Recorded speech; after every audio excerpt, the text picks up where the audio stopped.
Hello, Caitlin. We're gonna take a look at your rhythm and repetition, as well as the uh, Notan experiment posting. Here we are. Sorry, I'm just sort of looking around here to try to find the right setting. Let's jump right into it. We have a number of alternating rhythm, progressive rhythm. Um, the first thing I'm kind of looking at is, wow, what an interesting, really wonderful location that you've chosen here to use, and what you're doing with the location. Not just that you have this sort of space, but you selected a location that is really helpful in terms of the project.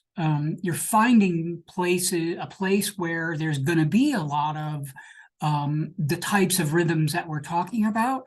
And I'm getting a real sense of the place, which is a difficult thing to do sometimes. So, for instance, here where you're doing the alternating rhythm, yes, you've got the alternating rhythm back here, but it's not the only thing that you're working with. You're incorporating those alternating rhythms into the overall composition. So you've got it really kind of working all back here. We've got that beautiful kind of balance between 1, 2, 1, 2, 1, 2, the nets, the benches, the lines on the court, and so on and so forth. But then we have this kind of design that's happening that's just excellent. And then on top of that, you chose a time of day where the light is striking it just so.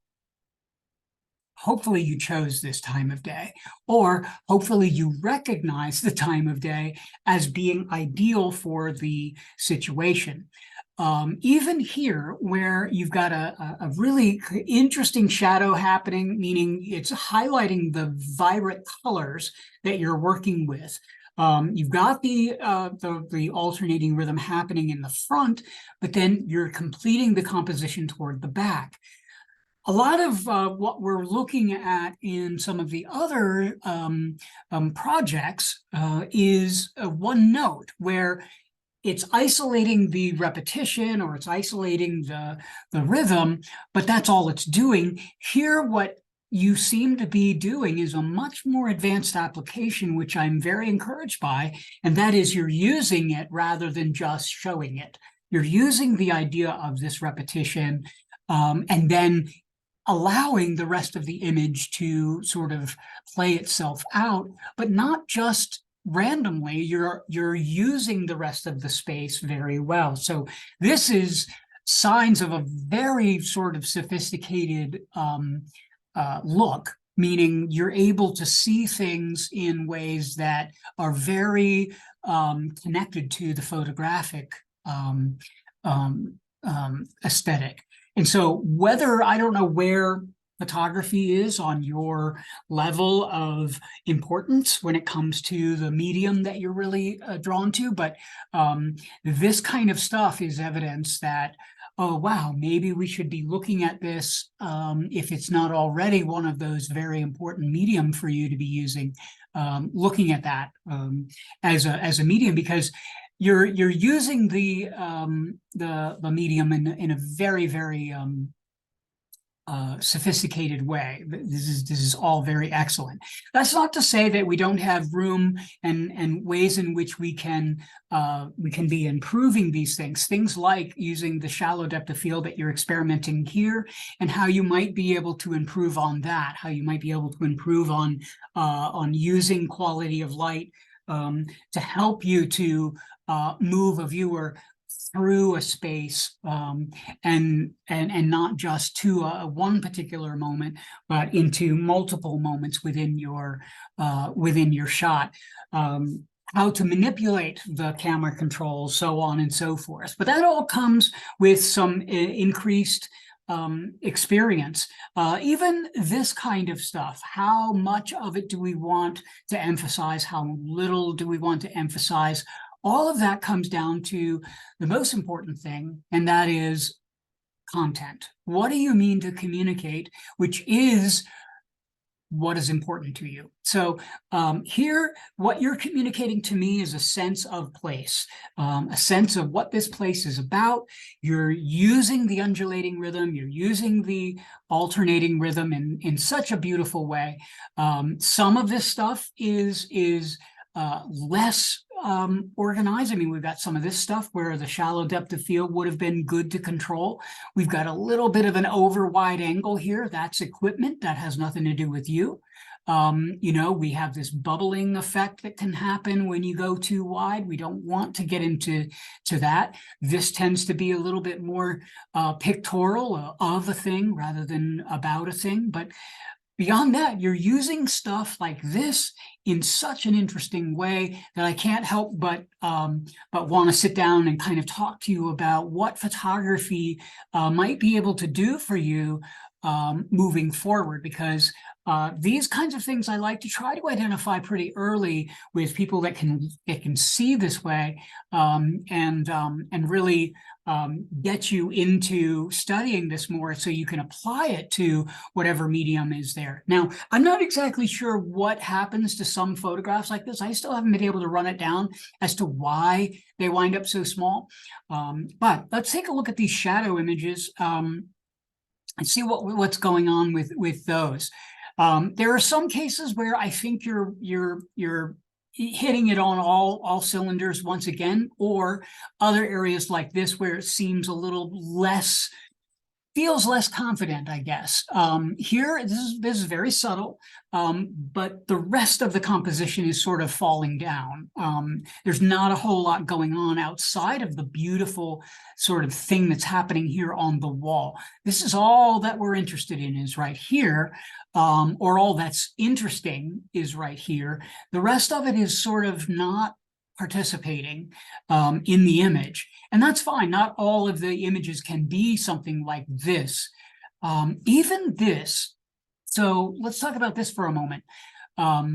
Where you have an angle that's coming in and it literally feels like it's bouncing off of this edge. I mean, it really does feel like it's going boing and coming. Now, normally that's going to be something that you want to avoid at all costs because it's going to create a tension there. But in this case, because it's being directed with a shadow, and there's one very, very important part that you've included here, probably subconsciously or probably without thinking too much about it, but it saved this photograph from being a disaster. And that is this line right here. This crack right here is keeping this from ruining the photograph. Now, without this crack, this would have become a tension that is just overwhelming, where it pulls the eye completely off of the page and sends you off on your merry way.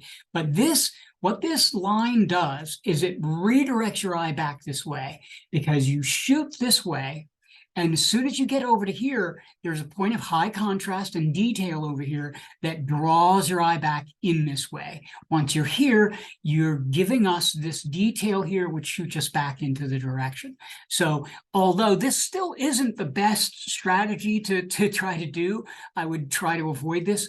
This inclusion of this element right here, and because it's in detailed, sharp detail, it's pulling your eye back. And the reason it's doing that is it's detailed. It's got a point of high contrast right here, light and dark. And when you get there, you've got some other detail here that's encouraging us to look further. All of this is done within a split moment when we're looking at the photo. Our eye bounces over here and then comes back over in this direction. It's really the way that we look at things can dramatically change how we perceive a space. This is really good. I think maybe a slightly different time of day where we get a little bit heavier on this shadow. It's almost there. We got something right there we would want to get rid of, and we want to kind of balance this out to be a little more formal up here. Otherwise, I think you've almost got it here. It might have been just like a couple more minutes to organize this, and you would have it right on. I see exactly what you're attempting to do, and it's so close to being there. Again, same idea, beautifully done. I mean, you're taking a picture of cement, basically nothing. It's just cement, and yet it's active and it's engaging and it's moving you, and it's just shadows and cement. So if you can make images of nothing and make them work, you know you're doing something successful. Now, what am I asking everybody to do here with the spaces in between? This is probably the most advanced of all of the sort of parts of projects that I've asked anybody to do so far, and that is what makes this very advanced is that I'm having you look at the supporting cast. Basically, you tend to look at or we tend to look at the objects. We're arranging objects so that they're juxtaposed to one another in order to create a certain feel, create movement, and all of those kinds of things. We're juxtaposing colors and next to shapes and next to textures, in focus, out of focus, so on. And so what we tend to do is to look at things like this, right? The building here, and then we look at the tree here, and we look at this and all these lines and how they're creating the space. We look at you know, all of this stuff. You've got these poles, and then we're looking in between the poles, and so on and so forth. You look at the spaces in between here. What are we seeing in between there? Stuff like that. But really what we're trying to get at is something a little bit more specific even than something like this. What we're actually trying to get you to do is to look at specifically this stuff right in here. Not necessarily the overall that it's like pattern, like you can see that there's gaps, but what are we doing with this space here and this space here and this space here and this space here? Is it a photograph of this, this, and this? Can you focus on this, and this? Meaning not focus the camera, but focus your attention on that. Can you organize this, and this? Just as much as you're organizing this, and this. That is what we're trying to get you to do. If you're able to do that, you're actually helping these other elements that you are focusing on and paying attention to. Because right now, those elements have the burden of supporting everything.